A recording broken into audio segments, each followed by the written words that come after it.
Hello guys! Hello! This is for Aries. Welcome dito sa aking channel, Kapalaran 888 Aries. Alamin natin kung anong messages, vibration, gabay, energy para sa inyong lahat. General reading tayo. So tingnan natin. Ano ba ang messages? General reading. Okay, Aries, this is first half of October 2025. So, palagi kong sinasabi, second. 2 weeks siya. So, first 2 weeks of October 2025 para sa lahat ng Aries.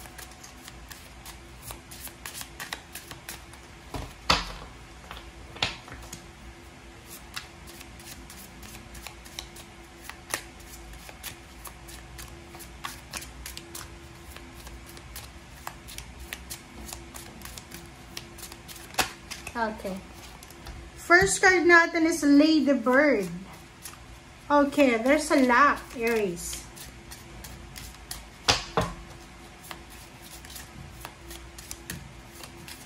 Oh, sorry. Okay, next card is Snake. Alright, so titingnan natin. Okay, Lady Bird and Snake. Lady Bird and Snake. Okay, luck. So, yung first card natin dito ay nagsasabi na all of your manifesting positive thoughts and visualization have been heard. Okay? So, ibig sabihin niya, Aries, lahat daw ng pinagpipray mo, minamanifest mo, lahat ng positive thoughts na naiisip mo, lahat ng mga bagay-bagay na visualize mo, ay naririnig ng Panginoon, ng universe. Okay? So, Snake card, sinasabi ng bara dito na kailangan mo daw na i-enjoy, i-channel, yung pagiging creative mo, pagiging passionate, sensual, sa panahon ngayon Kasi, alam mo ba sa panahon ngayon, minsan yung pagiging creative, diba? Minsan, siya yung nagiging source of happiness natin. Diba? Halimbawa, yung iba, yung pagpipinta, okay? I'm resonated dito, Aries, kasi may mother-in-law. Okay? Yung mother-in-law ko, painter siya.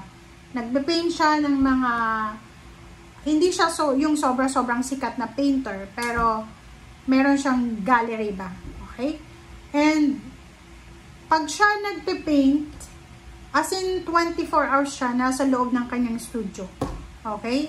Ang meron lang siya doon is water. Kailangan siyang bigyan ng pagkain. So, hindi siya pwedeng makipag-usap. Hindi ko alam kung bakit. Kasi sobrang, creative siya. And, 79 years old na yung mother-in-law ko sa ngayon. Okay. And, dito sa barahang ito, sinasabi ng baraha sa'yo dito na, kung yung pagiging creative natin, ay bibigyan natin ng pansin, yung pagiging passionate natin, pwede siyang magdala sa atin ng sobra-sobrang pagbabago. Overall transformation. Okay? So, sabi ng bara sa atin, kinakailangan natin na i-maximize kung ano yung kakayahan natin sa buhay. Okay? Kasi minsan, diba, tingnan mo, ako nakikita ko yan sa mga social media accounts, social media platform na may iba na tao na sobrang creative nila, na yun yung nagiging parang niche nila na pwedeng pagkakitaan. May nakikita ko na gumagawa siya ng mga craft yun Hindi ko maalala Parang siya, Indian. Na gumagawa siya ng anong tawag dito? Nakalimutan ko na yung word na to Basta related din siya, parang painting din siya. Na pwede mo siyang gawing wallpaper. Nagsisimula lang siya sa meron nata tayo niyan sa probinsya. Yung sawali ba? Sawali parang ganon. And pag, yung parang basta sobrang creative niya, and nag-earn siya ng sobrang, hindi ko alam kung magkano yung na-earn niya, pero yung na-earn niyang mga views and subscribers ay sobrang malaki. Kasi, kahit ikaw, pag nanonood ka, parang mararelax ka. Diba? So, dito sa barahan to, sinasabi ng barahan na, Aries, wag kang mag-isip na, baka pagtawanan ako sa social media kasi yung habit ko, halimbawa, magaling ka mag-basketball, diba? So, pwede kang mag-video ng mga like strategy, mga steps, mga style kung paano mag-basketball, diba? So, yun, pagkakitaan mo yung pagiging creative mo. Alright.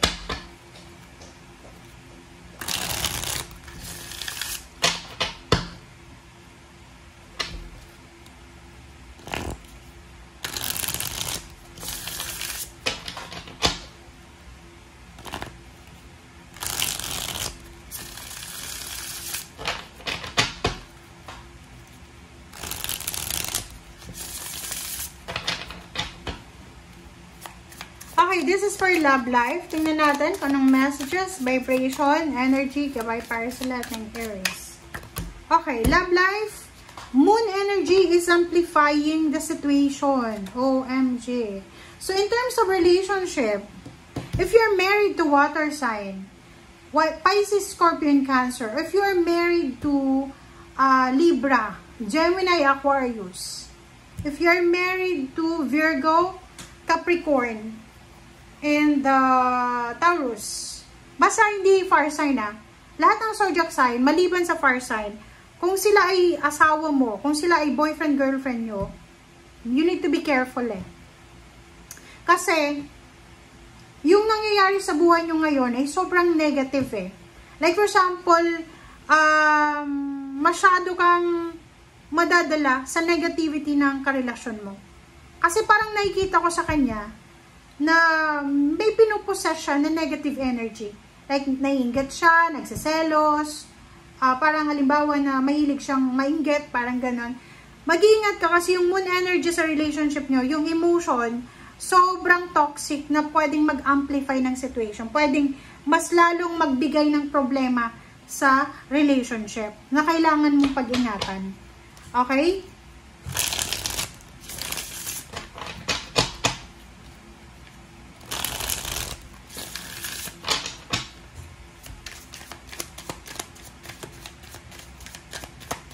Okay.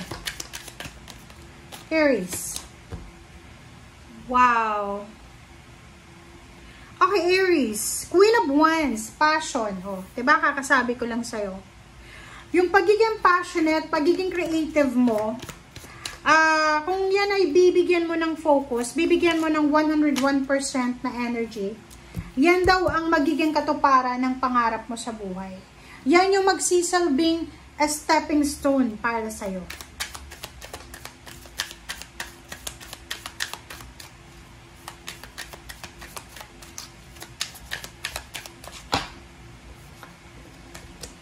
Okay, Temperance and Page of Swords. So, dito sa 3 cards na yan, sinasabi ng baraha sa atin na there's incoming There's a future, incoming future message or incoming future happenings na posibleng magdadala sa iyo ng healing. So we need to be patient. Di ba? Huwag tayong magmamadali, Aries. Kailangan mong magdahan-dahan.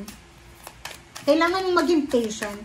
In terms of money, huwag tayong papasok sa easy money, 'di ba? Lalo na kung may mga problema kayo sa pera, problema sa relationship, yung karelasyon mo materialistic, gusto niya maraming pera, huwag kang papasok sa easy money na trabaho. Kasi sinasabi ng baraha sa'yo dito na posibleng yan ang maging rason para masira lahat ng pangarap mo sa buhay, na kahit yung buhay mo masisira.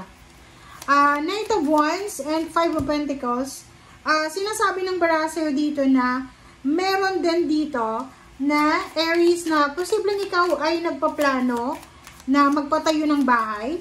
Nagpaplano ka na magdagdag ng anak. Nagpaplano ka ng masayang pamilya. strong foundation para sa family. Nagpaplano kang, ano ba yan? Mag-ipon ng pera. Or nagpaplano ka na maayos yung buhay mo, lalo na sa family. May mga relationship issues, family issues kayo, na posibleng yun yung focus mo sa first 2 weeks ng October na maayos. Like for example, kailangan mag-save ng money para matupad yung pangarap mong bahay, or gusto mong magkaroon ng another baby, or another siblings, parang ganon. Okay, siblings yung anak mo. Okay, so kung ano man yan na gusto mo, sinasabi ng bala sa'yo dito na you are in luck. So, positive thoughts, all your manifestation, visualization ay mangyayari siya. Okay? Thank you guys. Bye!